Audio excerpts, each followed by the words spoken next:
Mujeres Asesinas es una serie de televisión original de Argentina, del género drama, suspenso y policial. La misma mezcla de ficción y realidad está inspirada en el libro Mujeres Asesinas de Marisa Gridstein, que documenta casos reales de homicidios perpetrados por mujeres, cuya primera emisión fue el 19 de julio de 2005 y la última el 25 de marzo de 2008. Contando con un total de 78 episodios divididos en 4 temporadas. Bajo la productora de Polka y Adrián Suar, esta se emitió por la pantalla de El 13 y fue una de las series más vistas en Argentina, debido al realismo que plasmaban los actores al interpretar los papeles de una manera brillante, de los cuales se destacan famosos actores argentinos como Mirta Busnelli, Luis Machín, Cristina Vanegas, Leticia Brediche, Julieta Díaz, Dolores Fonsi y muchos más que junto a la gran producción que tuvo y la banda musical a cargo de Bebe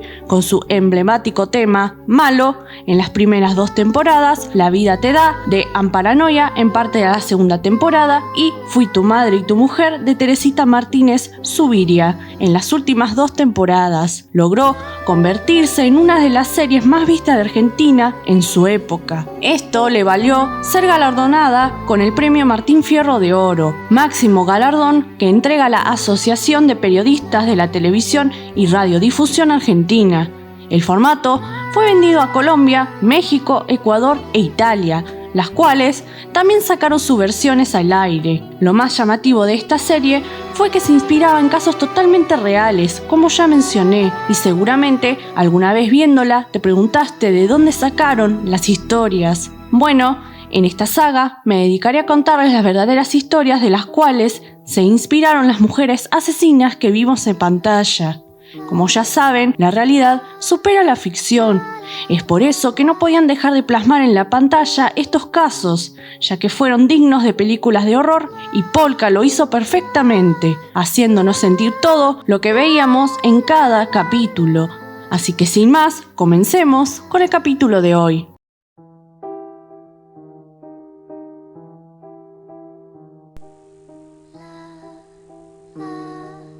Inés, interpretada por la famosa actriz argentina Gina Zorrilla, es una anciana solterona que se encuentra prácticamente sola en el mundo. Solo tiene a su hermana que finalmente muere, pero de todas formas ella vive feliz, aunque a veces la soledad le pesa. Un día decide ir a una peluquería, en donde conoce a Ana María Soba, interpretada por Betiana Blum, y a partir de ahí comienza una amistad entre ellas. Lo que para Inés es una amistad sincera, para Ana María es solo un trámite, ya que su plan es heredar la casa de ella, alegando que no le debe quedar mucho tiempo de vida.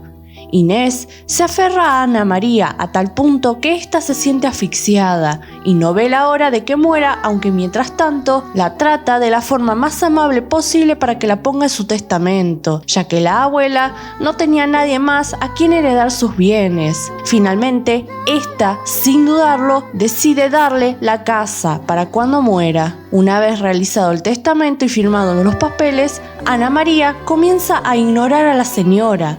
Inés, enfurecida, se da cuenta finalmente de la verdad. Se vuelve paranoica con que Ana María está con ella solo por interés, y tiene razón, así que le dice que sus bienes se los dará a la iglesia. Al oír esto, sumado a que Inés la volvía loca ya que se fue a vivir con ella para seguir con la simulación de amistad y que testase a su favor, Ana enloquece y mata a la anciana a golpes en la cabeza con furia.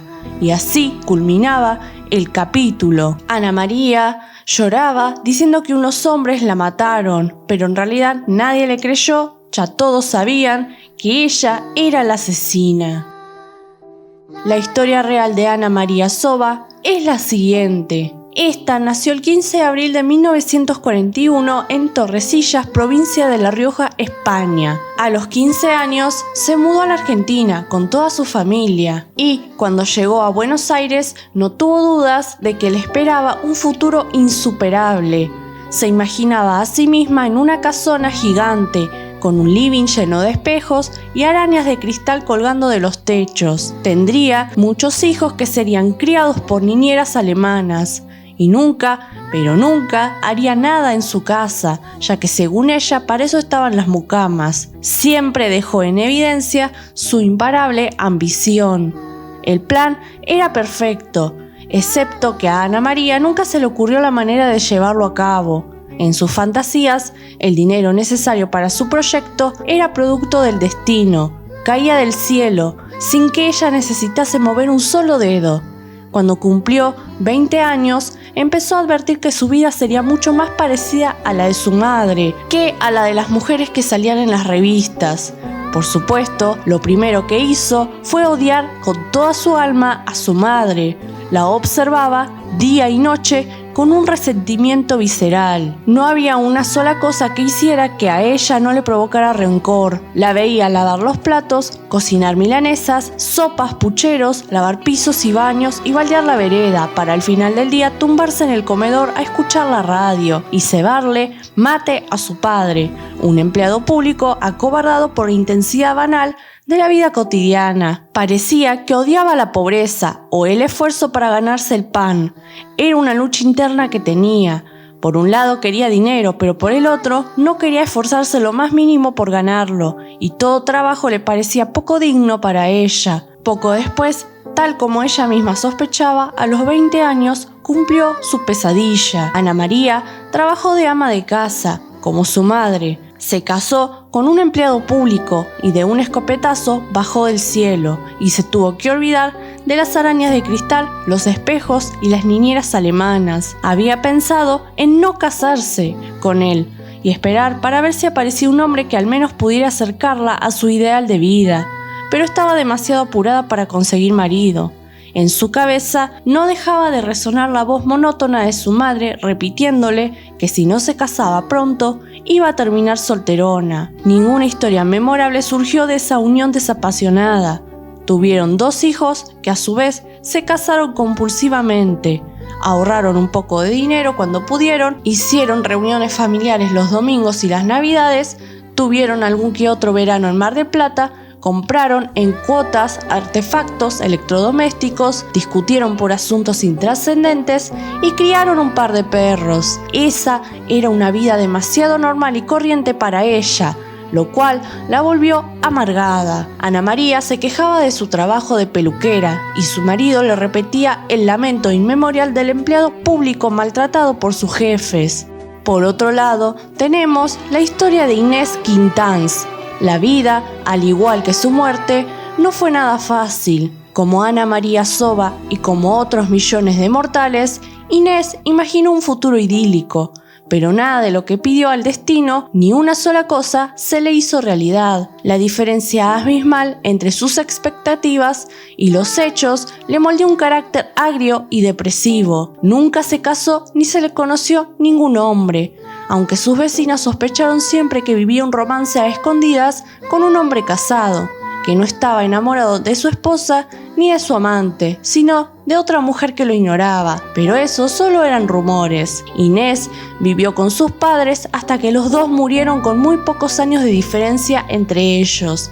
Y cuando al final se quedó sola, no pasaba un solo día sin visitar a su hermana Rosa. Tras la muerte del marido de Rosa, las hermanas vivieron juntas durante un tiempo. Pero una tarde, al volver del mercado, Inés entró a su casa y descubrió el cuerpo de su hermana tirado en la cocina. Llamó a la ambulancia, pero era tarde. Rosa había muerto de un derrame cerebral. Ana María Soba conocía a las Quintanz desde que tenía 25 años, porque eran del mismo barrio. Pero, según contó en la declaración ante el juez, el vínculo más fuerte que se formó entre ella e Inés fue después de la muerte de Rosa. A pesar de que Inés le llevaba 29 años, Ana María Soba tenía una especial predilección por las abuelas abandonadas que estaban en completa soledad. En su peluquería de barrio, las ancianas le contaban sus dramas privados y su soledad. A pesar de la aparente empatía de Soba, las vecinas que iban a su local invariablemente volvían a sus casas con la sensación que guardaba alguna carta bajo la manga.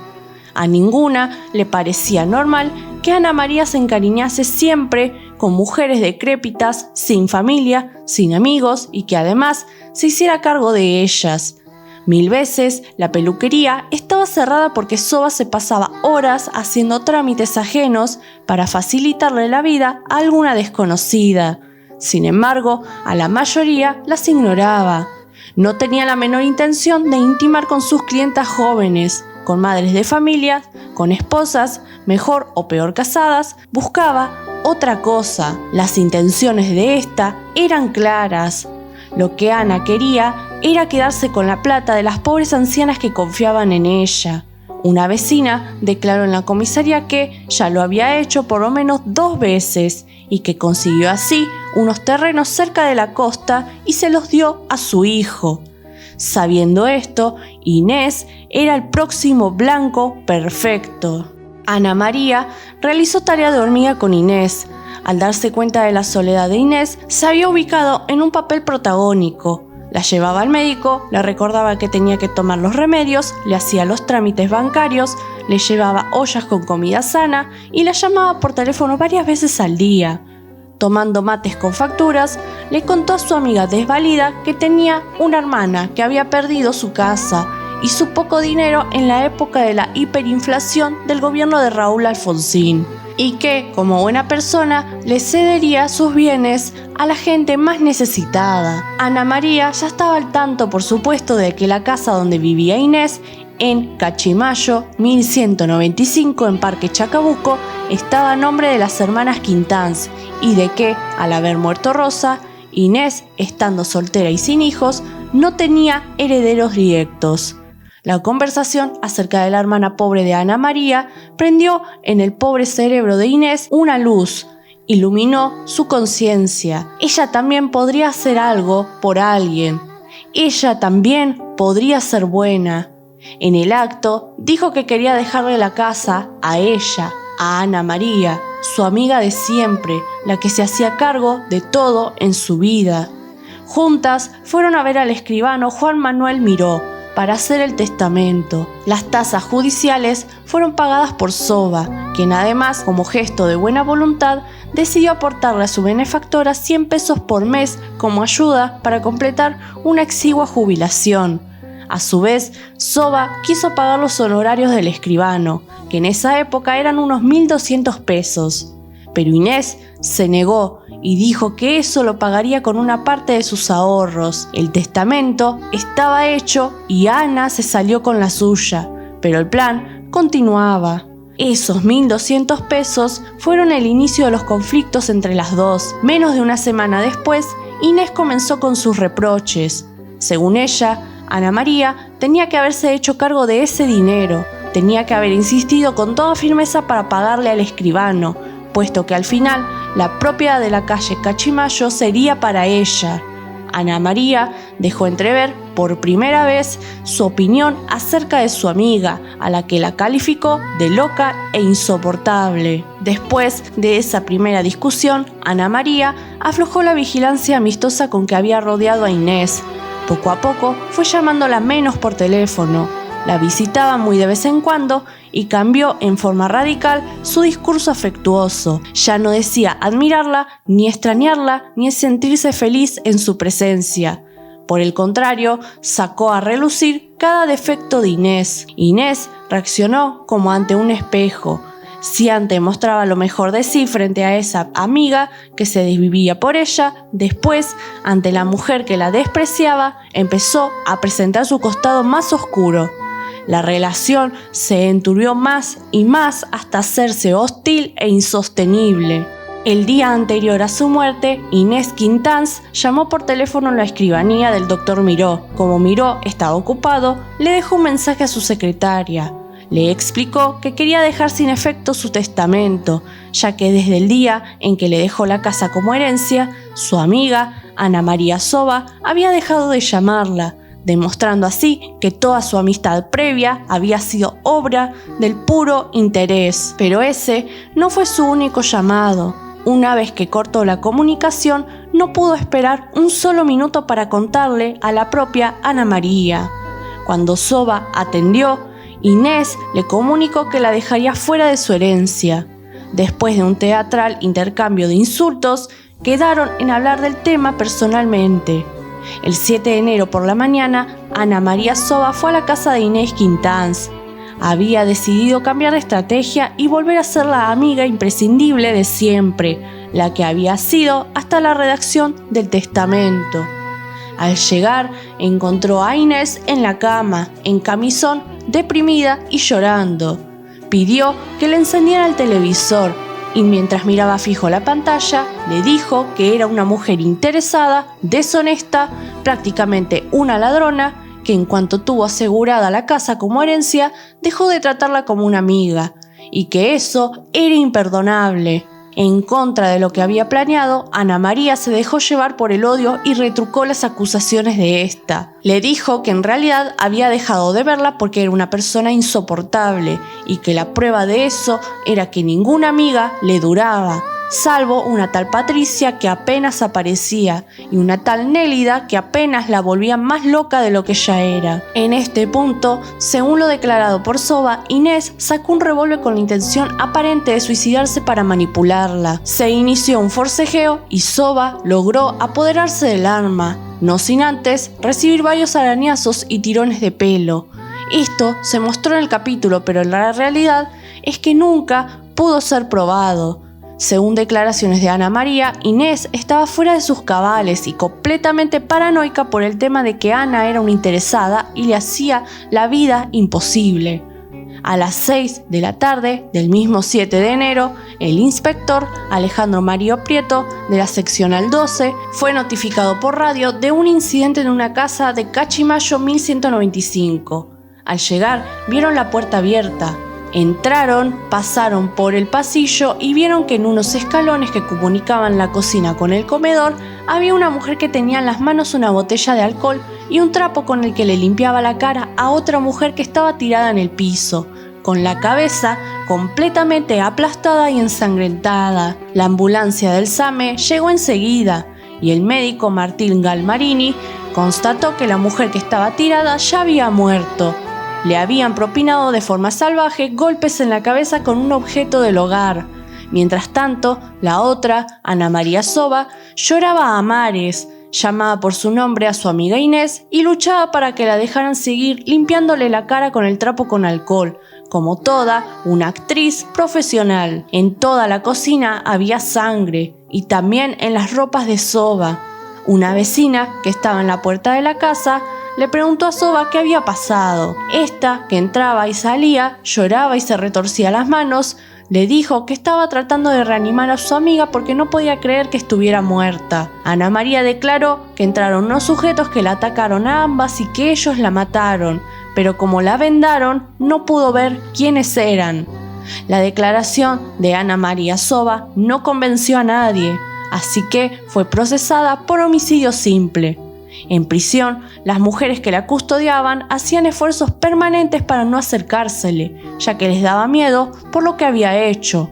Solo una loca podía cometer ese acto tan cruel contra una anciana indefensa. Ante los psicólogos forenses, Soba era inmutable. Jamás admitió su crimen y sostiene la versión de que unos intrusos ese día mataron a Inés. Si les gustó el video, denle like y compártalo con sus amigos. Eso me ayudaría mucho a crecer. No olvides seguirme en Facebook y nos vemos en el próximo video.